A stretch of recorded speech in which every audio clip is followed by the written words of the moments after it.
topics, and I can share you a link to a fundamental paper about it right quick. Sure. But there's also Big Five. There is a I'm trying to remember the name of it, but the Cerny model, I believe, is another one that Mike Cerny, is that the guy's name? A fellow that worked for Sony for quite a number of years. The guy that ended up designing the PS4. Oh. So the version that I'm a fan of here, the MDA principle, the MDA framework rather. The basic claim here is that there are a certain number of essentially kinds of fun. And the paper identifies them as sensation, fantasy, narrative, challenge, fellowship, discovery, expression, and submission. I tend to rename submission into abnegation, which we can get into why maybe a little bit later, but suffice to say that I think the term submission has a lot of connotations that don't necessarily carry as fun for everyone, but there is a specific kernel of an idea there that is very relevant. So the argument then becomes, okay, different kinds of people, they find different things fun, right? Yeah. What does a 15-year-old male kid think is fun versus a 25-year-old male versus a 35-year-old male versus a 55-year-old male? What does a 15-year-old girl think is fun? What does a 40-year-old woman think is fun, right? Yeah. And then you start getting into other more specific and interesting subdivisions than just male, female, age. You know, what do people that are from a very, very poor background find fun versus people that are from a very rich background find fun? What do people from conservative households find more fun versus people from more liberal households? There's a lot of different ways that we can slice it, right? As many different ways, essentially, as there are different people, and that's more or less an infinite problem space. A few rules of thumb, though, that I have found to be surprisingly accurate. Men almost always have some degree of interest in a competitive play space. So challenge is often very important to them. And especially for younger people, sensation is very important. Meanwhile, women tend to almost always favor means of self-expression. That doesn't mean that these are the only things that appeal to these people, but that it's sort of an easy win, is more what I'm saying. And one of the things that I've found interesting is that both men and women find fellowship generally appealing. Okay. So just to make certain that I'm not jumping around too much in concepts, I'm trying to compress on the fly down to the time frame that we have. Fellowship is, cooperation. It's teamwork. It's the fun that can be found by working together to solve a problem or win some competition, right? Challenge is overcoming adversity. This is something that's hard to accomplish. I have to master some skills. I have to figure out how to get around these obstacles. It's overcoming stuff and sort of expressing power on a certain level, expressing dominance. And then expression is saying something about yourself to the rest of the world. It's sort of a social process, and it's especially about being creative on some level, right? Every game that lets you create your own custom avatar, your own character, has some element of self-expression. If you can then dress them up with a variety of different, pieces of clothing, gear, armor that have different visual styles and looks, that's self-expression. If you can build your own house and show it off to other players, that's self-expression, right? These elements almost always appeal to women. the challenge elements, the competition almost always appeals to men, and both sides enjoy cooperation and fellowship a great deal. It's just that they tend to like them in service of other elements. Narrative is something that seems to appeal more to younger audiences and, a little bit curiously, much older audiences. There's sort of a middle range age-wise where narrative is of more limited interest to people. About the time that most people have kind of, I don't know how better to phrase this because it varies from sort of individual to individual, but usually when someone has essentially finished growing up and is now focused on sort of accomplishing the core goals of their life, you know, often in the US, people that are about 30 years old to about 50 years old, but again, varies. These folks are the ones that care the least about narrative for the most part. Narrative, you know, it's this useful framing device. Let's sit down and tell an interesting story, right? That's really useful when you're trying to learn something or when you're trying to teach something. When you're in that process of you've basically learned what you think you need to know and you're just trying to get something done, story is sort of a secondary concern at best, right? It can be cute and nice and fun, but it doesn't necessarily contribute as strongly to the goals you're trying to accomplish. And in gameplay, it tends to reflect back as, you know, a sort of casual disinterest in the story and really just tolerating it long enough to get to the next thing that they think they're going to find fun. You know, folks that sort of skip all the dialogue and just focus in on the objective that gets presented to them. Those folks are the ones that I'm referencing here.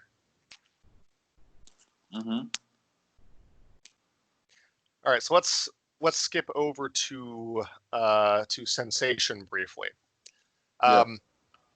So sensation is the varying pleasures related to interaction and to the experience of the game.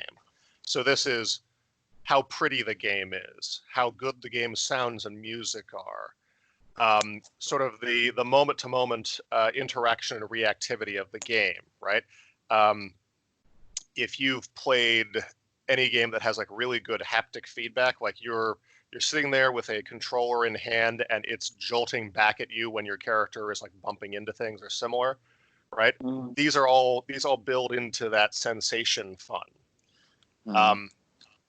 There's only a few players that seem to primarily focus on sensation, but sensation seems to have fairly universal appeal. For men, visual appeal seems to be strongest. For women, visual appeal past a certain point doesn't seem to make very much value, which may seem counterintuitive, but men seem to get much more into things like a beautiful vista, a wonderful piece of level design. You know, here's this incredible sight to see. That's sort of the first time you see it. Women tend to favor the visuals that are in service of other forms of fun. So, you know, the self-expression conversation again, right? If there are more decorations for the home, more ways that you can dress up your avatar, etc., that tends to appeal to women more than here is this gorgeous canyon that has all this lush overgrowth and whatnot. And, you know, they'll appreciate that too. It's not that they don't like it. It's just on the relative rating, right? Which they're going to prioritize essentially. Women also tend to favor sound a bit more than men, and I'm not sure why. So very good sound design seems to appeal more natively to women for whatever reason. And I've yet to find an explanation or a linkage as to why. There may be some biological thing there. Maybe women are naturally more sensitive to sound generally, and men are less sensitive to sound. I'm not sure. But It's just what I've observed over the years. Okay. That's an interesting piece of information. Yeah. Fantasy. Fantasy is the form of fun that is about living another life, essentially. It's being someone else or getting to be in a situation that you don't get to be in your own life. It's playing the Uncharted games, you get to slip into this role of Nathan Drake, the world traveling, ruin exploring, cool guy, right? Or go play one of the James Bond games. Ooh, international spy who has sex with all these women. Or go play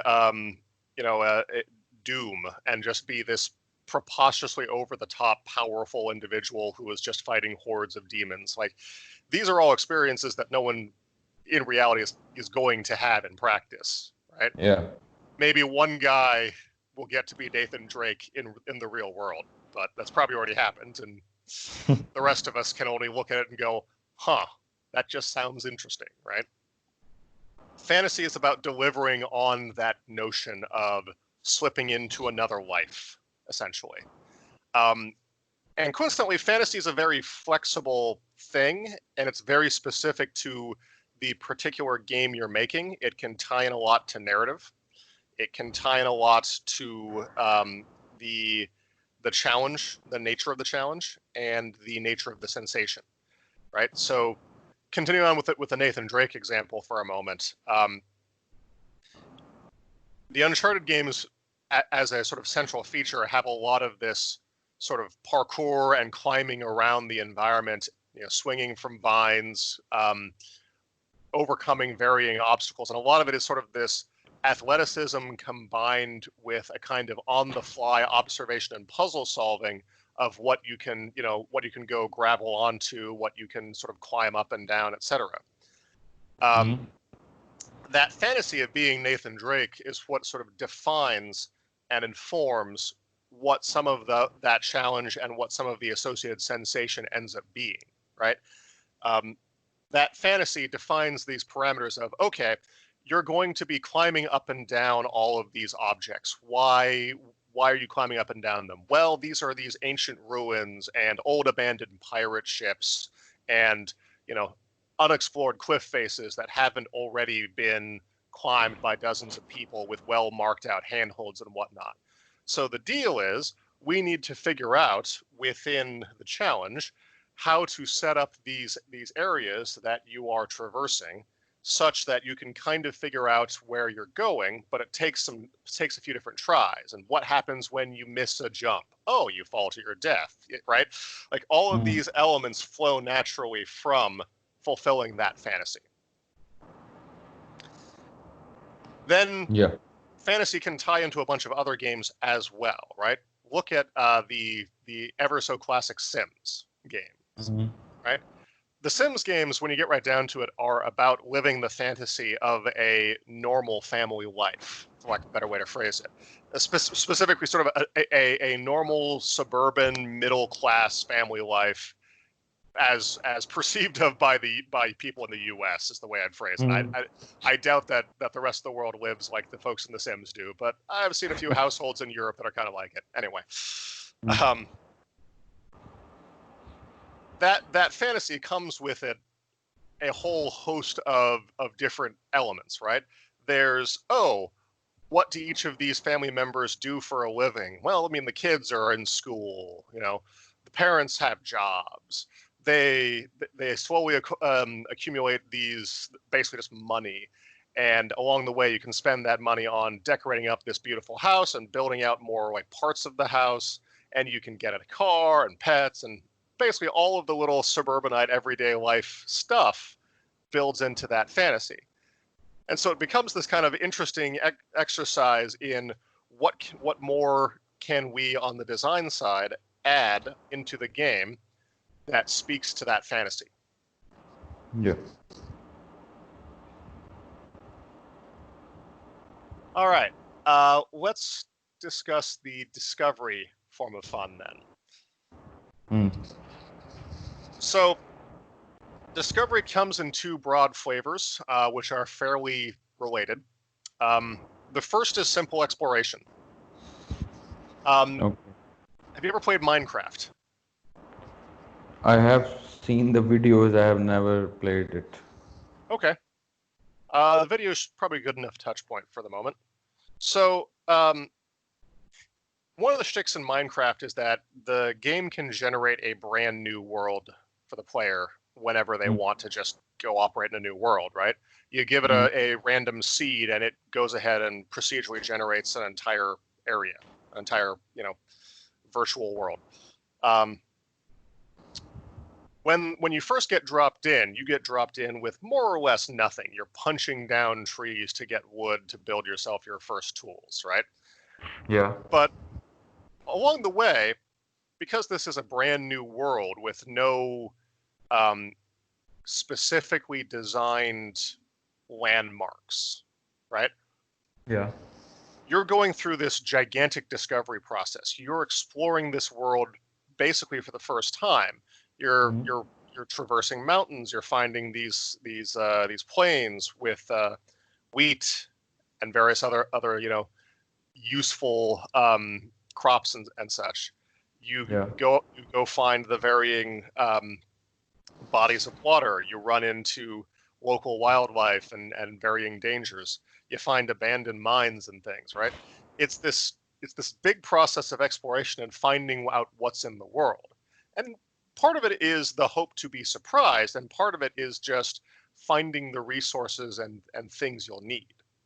So exploration is a big element of discovery, and it's essentially the possibility of being surprised by the new or being the first to see a particular thing.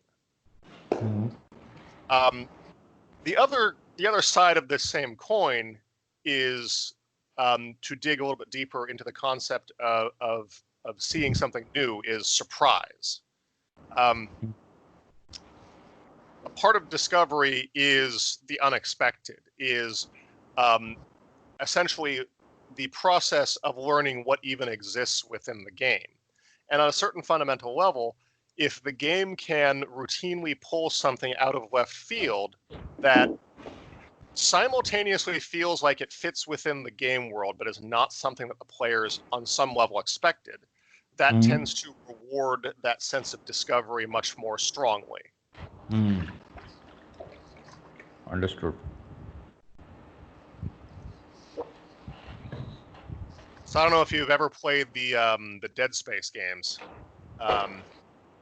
They're survival horror, but they're an interesting reference for discovery, as one of the things that especially in the first Dead Space that they worked really hard at was finding ways to surprise the player, and not in sort of like a jump scare, ooh, monsters out of the closet kind of surprise. They did that a few times too, because, well, horror. But in a few other ways, they played with expectations a bunch, and they would do a lot of moments where the varying, scary monsters would more or less run away from the player, or would like lead the player on to a specific location where they would try and ambush you or similar. They set up a lot of different situations to try and build up an expectation over on the left so that they could surprise you on the right.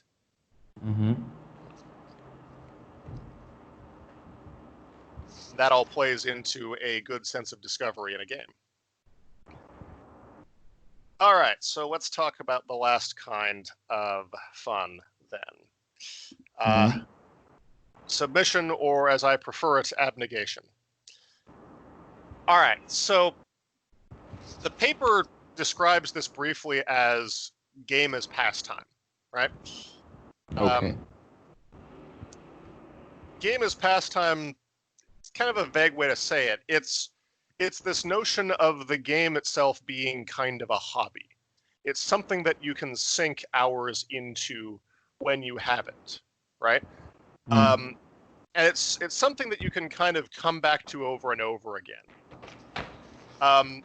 There's a specific series that I personally love as the reference point for this. have you ever played Dynasty Warriors? No, I haven't, unfortunately. No worries. So Dynasty Warriors is a third-person hack and slash beat 'em up game. It covers some of Chinese history. It's this incredibly dumb game on a certain level. It's very easy. It's very hard to lose. You are this ridiculously powerful badass who's just fighting your way through thousands of Chinese peasants on every level and just murdering up a storm. Like, it's ridiculous how powerful you are in that game, right? And there are challenges built into the game, but it's really, there's not a whole lot of challenge, and the challenges are sort of these brief moments in between a lot of peasant murder, right? So the thing is, the game is weirdly compelling once you kind of slip into this sort of sea of not thinking. I don't know how better to phrase it. You get into it for a little while and you find yourself just sort of focused on the moment. You're just playing the game. It's almost Zen in a sense. You get into a flow state and you don't really think about much of what you're doing. You're just playing the game. That is abnegation. Abnegation is, in a sense, the temporary loss of self, right? You're not self-aware. Okay. You're not cognizant fully of exactly what you're doing until something snaps you out of it. You're not where you are in an autopilot mode where you're driven to anything that is, yes, being done for as a daily routine, or it's a kind of a hobby. Yes, exactly. It's almost meditative on a certain level, right? Yeah. So yeah, that's abnegation in a nutshell. Is you get into this meditative state, you get into this autopilot mode, and you keep playing until the game essentially says to you, "Okay, you're done with the moment," or you yourself snap yourself out of it, right? You start to recognize, oh, I should go do X, Y, or Z, or oh, I'm hungry, or whatever, Okay. Just let me know when you are finished with it so that I can put my questions that I am writing down along with. Sure. So these are the 8 fundamental forms of fun, right?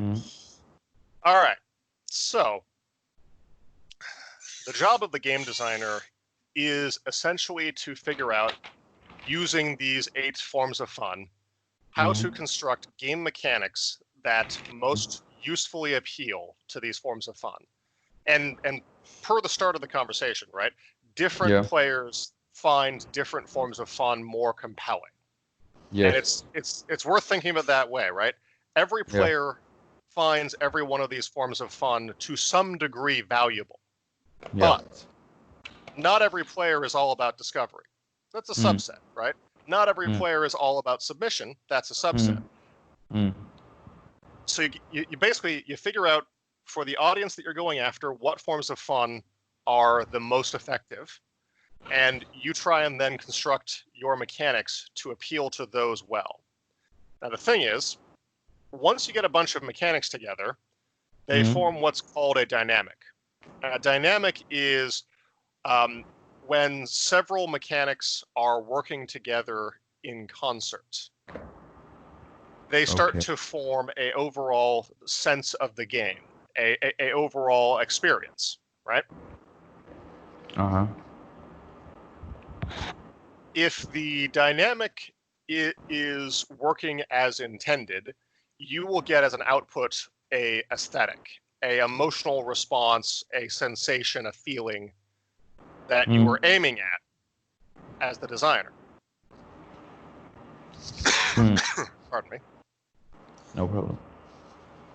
If the aesthetic is wrong, right? If you're sitting there saying, man, we really wanted players to feel tense and like they never knew what to expect in this level. And players are going through like, you know what? This is all obvious. I get it. I'm not worried, right? You know that you probably have a problem down at the mechanics level. Now, the dynamics level, what's worth noting is that because mechanics interact with each other, they influence each other, a dynamic is created based upon how the different mechanics interact, right? So if one mechanic is clearly more impactful than the others, it will dominate a dynamic and in turn strongly influence the aesthetic. So part of this process is figuring out not only what mechanics are you going to have in the game, but which ones you're going to use most prominently throughout the game. And, for particular portions of content, you might lean on specific mechanics more. For another portion of content down the line, you might lean on a different set of mechanics, and so on.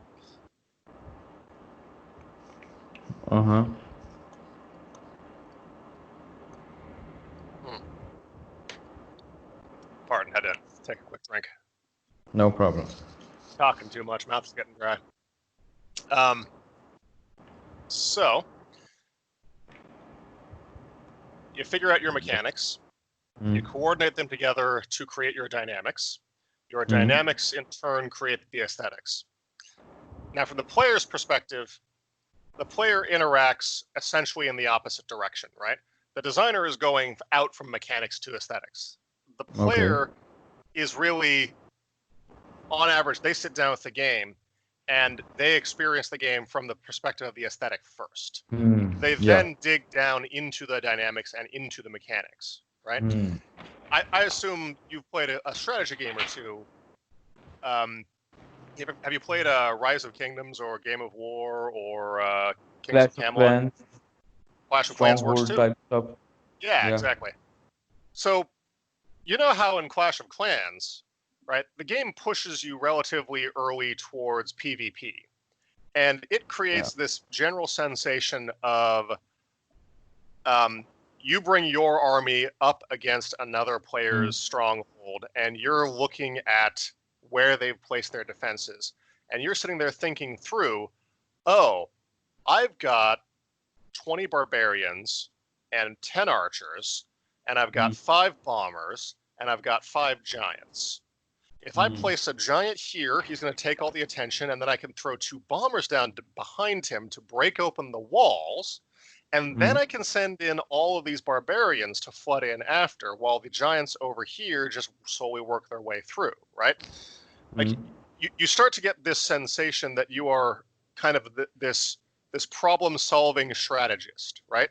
And you're working your way through this puzzle, for all intents and purposes, that someone else in the world has set up. Great. You give it a shot. You win. You feel great. You have this moment of, I'm a really smart dude, and I just busted this guy's plan. I completely turned his defense on its ear. I'm awesome, right? You kind of, you glorify in overcoming the challenge. That's the aesthetic. Now, the dynamic is figuring out the placement of all the units, right? The mechanics are the giant has a lot of hit points, and he moves slowly, and things keep attacking whatever they first targeted. They don't retarget until their current target is dead. So if I put down the giant, that draws the attention, right? That draws all of the defenses to attack him.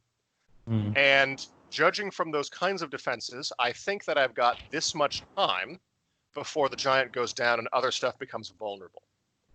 Which then means, okay, if I use this combination of units to back him up, I can cause enough damage to be worth the trade. Mechanics are also when you're looking at a particular base, right? How much gold, how much elixir are you getting? Is it worth the time that you're trading? Right? Yeah.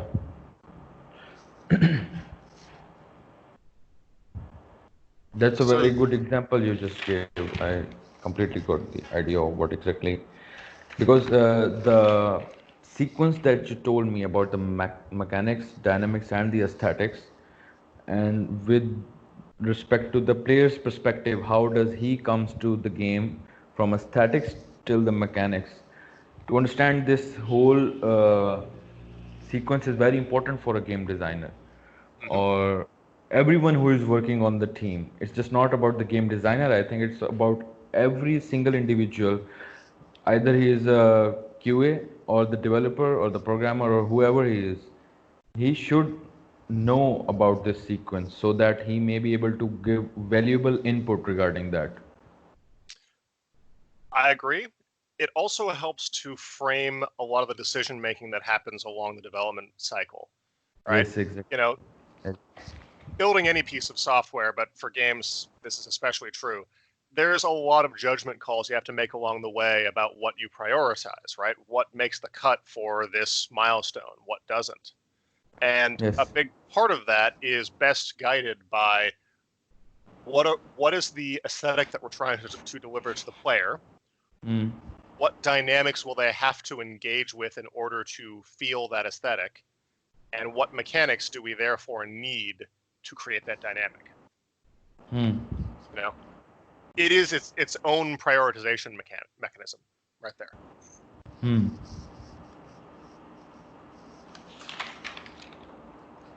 Okay.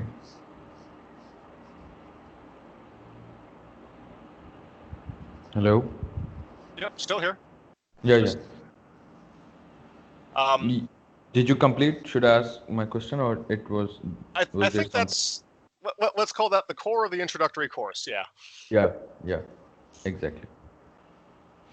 So as you talked about the liking and disliking of every single different aged individual, how can we uh, make something, how can we make a design that is acceptable and interesting to every uh, player that is engaging in our game, or what can be done to engage every kind of uh, every number of age users to get involved in the game completely.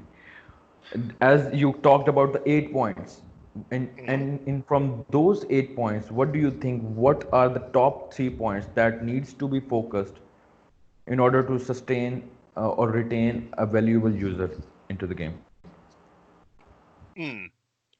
All right. So there's a couple different questions that I'm hearing there. So the question of engaging every user. Hmm. I'm going to claim that is sufficiently difficult that it Hmm. should not be the focus. I think rather than trying to get every user, you should try and identify a group of users that you Hmm. believe are not well served at the moment. Hmm. Hmm. So here's specifically what I mean by that. Yes, There, I got there's the idea. yeah, fair enough. All right. Just saying though, right? It's between how competitive the marketplace is and how large of a spread of players there are. I don't think it's entirely realistic to come up with one design that gets everyone. Hmm.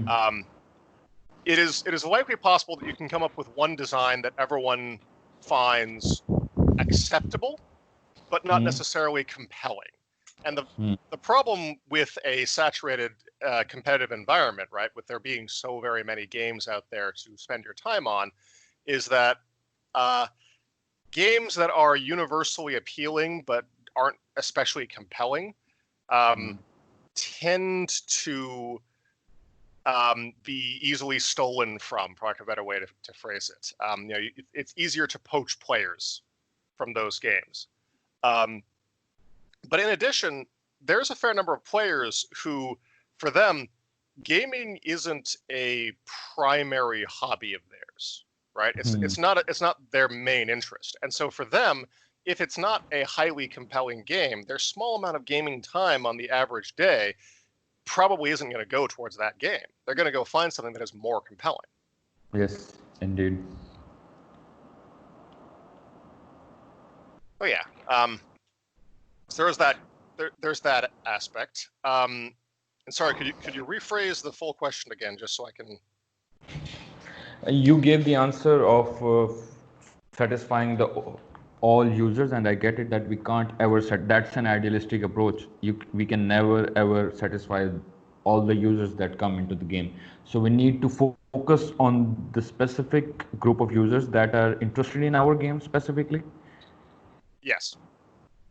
And so when we are going to retain a specific group of people, how would we really get to engage them in doing the maximum of in-app purchases? How do we get at that point, reach at that point? All right, so there's a few different philosophies there, and we can start to get into monetization design as well. So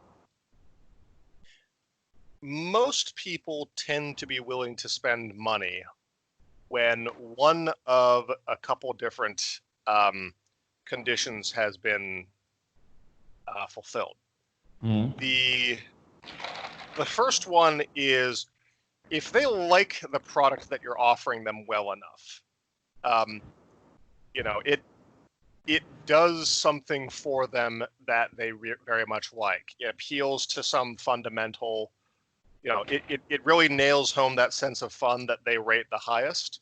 And it does so in a way that they find really generally compelling and enjoyable, then they're more willing to spend. Alternatively, outside of gaming, right? If this product fulfills a need for someone, they're pretty willing to spend, right? This is why do hammers continue to sell? People still need to pound nails into things to secure objects, right? Yeah. That's never going to go away. At least not as long as humans are around. The third thing is folks are often willing to spend for social reasons. And that's a fairly broad categorical statement. It can be either spending on a friend or a family member. It can also be spending to show off to other people.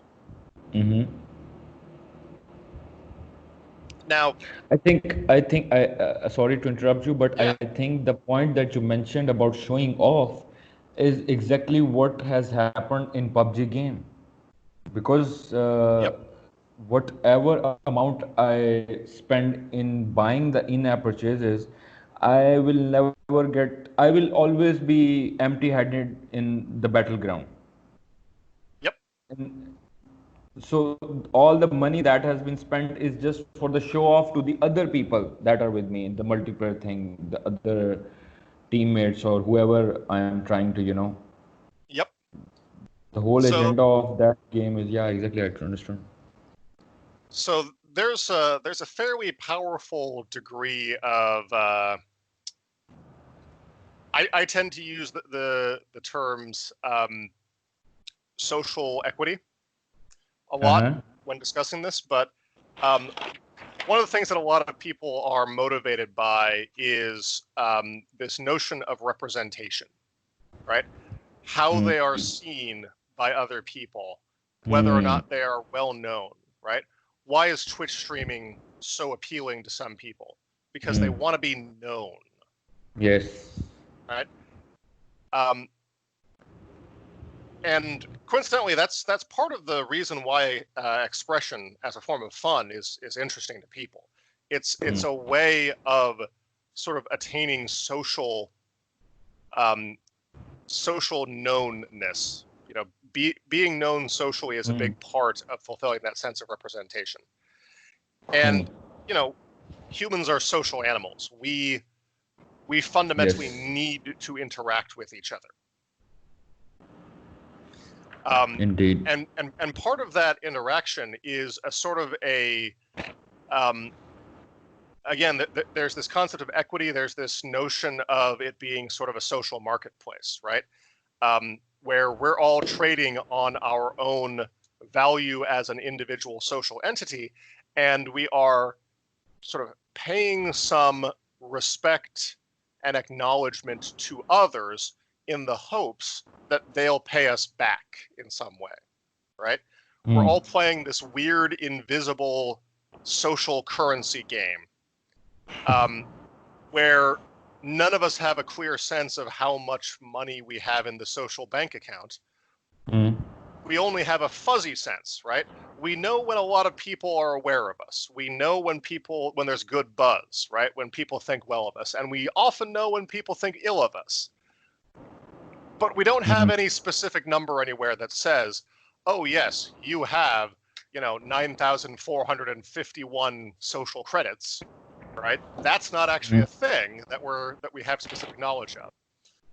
So instead, we find all of these associated mechanisms to try and make us stand out socially and to try and make us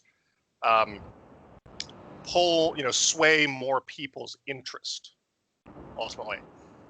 And so, how you dress, how fancy your car is, how nice your home is, social media accounts and presence, how much of that you use, and how many followers you have, how many likes and upvotes you get, right? What does all of this actually do for us? Not much, I would claim, right? The nice clothes, maybe it's a good fabric and it chafes less. Maybe it's comfortable in warmer weather or colder weather. But who cares if it's a red suit or a green suit or a black suit, right? Yes, indeed. And the answer is, well, because we're in this social marketplace and because we're sort of wired on a fundamental level to care about what other people think. Exactly. No? Exactly. So coincidentally, we're all very willing to throw money at things that we believe will make us stand out socially. If you look at some of the fun marketing campaigns of the last 30, 40 years, a huge number of them actually boil down to social pushes more than anything else.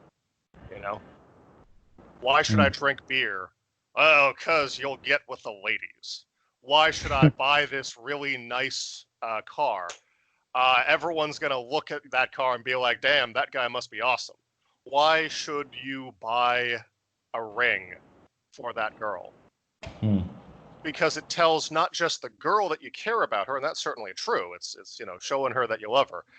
But also, it kind of shows to everyone else that you can afford to buy a very nice piece of metal with a rock on it. It's a sparkly rock, but it's a rock. Yeah. Right? Really? Like all of this is social signaling. It doesn't have practical value necessarily. Sometimes there's practical value woven in. Like I would say that a really nice car can have practical value, right? Really, really comfortable thing to drive around in and getting there nice and fast and having a great sound system that you can listen to, great music and audiobooks and whatnot. All of this has value, sure. But also, if it's a really nice car and people are like, who's driving that nice car? It's also that nice bump, right? Yeah, exactly. So social dynamic is there, need is there, and essentially rewarding luxury production, right? Oh, you made a thing that appeals to me strongly, I should reward you for that. All of those are the things that people will pay for in games, and I would argue it sort of translates to the rest of the world to some degree as well. There is a fourth category that I would espouse, and that's sort of speculative payment. You're more or less you're gambling on the expectation that will someday provide a return, but we can't really do that legally in games. So I haven't grandly studied the ways to do that well in games as a result. Okay. So it's a very vast topic, and we can, have a detailed sessions on specific this topic, as you have just discussed the basic 3 to 4 points and then have elaborated those points. And I just saw the time as it's almost 10, and as you told Yep. me that you have time till 10:15, so we have only 15 minutes left now. Yes, sir. So, what kind of a personality does a game designer should have, or what kind of a person should I look for when I am hiring for game designers? What do you think about that? There's a lot of different kinds of game designer from personality traits. One thing that is very important is Mhm. curiosity. Curiosity, yeah. Yeah. Um, I don't meet successful game designers that aren't pretty curious about the world, that want to understand both how it works and what the breadth of experiences are, right? Often when I talk to game designers, sure, all of them play games and like games, but when we start getting off of the topic of games, a lot of them have very disparate hobbies and interests, right? You meet Mhm. you meet folks that are really into hiking, river rafting, folks that, musicians, lots of musicians, lots of folks that get into, arts and crafts of a wide variety, lots of folks that get into sports, right? What you want is someone who is curious about life, about the world, and about how things work. You want someone who is very excited to experience as much as possible and who is not afraid to try new things. Who is more adaptable to the situations and scenarios as comparative to who is not as much into changing himself or adopting the change that is required for That's a his specific. that's definitely a big part of it. Yeah.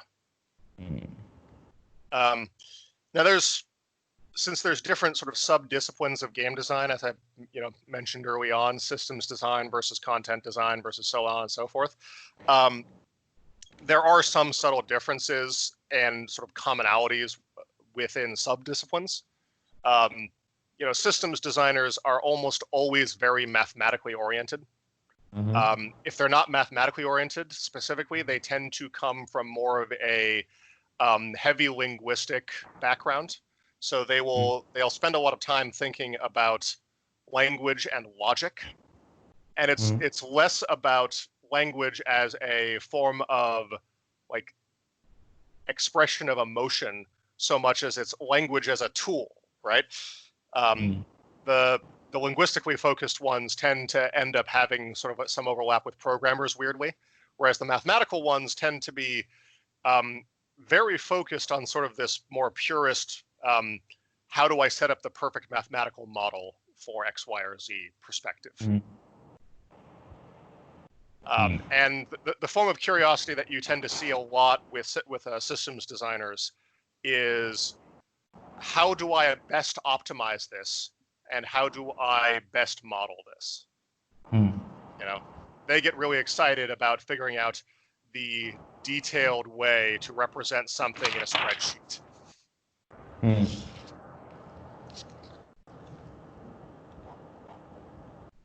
So let's suppose if I get a person who is really curious and who is adaptable to the situations and excited to explore a lot of stuff, how will he acquire the content? Where should he acquire the content from, or exactly explore and get into it to exactly know how to make a proper game design, and that is really up to the mark and according to the standard of the market. So where should he get the exact help from? All right, so there are some both online and in-person university courses around and about out there for game design specifically. Yeah. There are a few different books that you could get as well. Jesse Like, Schell's Book of Lenses, I believe is what it's called. It's probably okay. Jesse Schell. Art of Game Design, actually, colon, a Book of Lenses. I can get you a link. Yes, sure. Just an Amazon link, because simple. But yeah, that book right there is a fairly good introductory way to sit down and think about game design. It's pretty broad, and it does not conform to any one framework per se. It's more of a all-rounder. Here's what you need to think about when you are designing a game from start to finish. And it doesn't present, for example, a specific doc template or a specific like body of knowledge on a particular genre of game, right? Mm-hmm. It's pretty high level overview book, but it's a good introductory one. Trying to remember, there was another one by Mike Sellers. Yeah, okay. Mm-hmm. Sorry, I'm pulling up another link.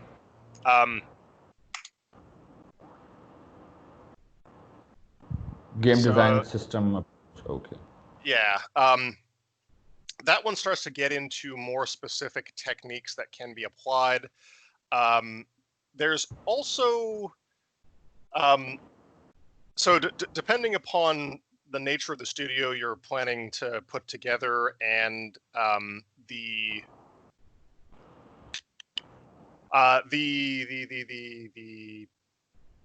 balance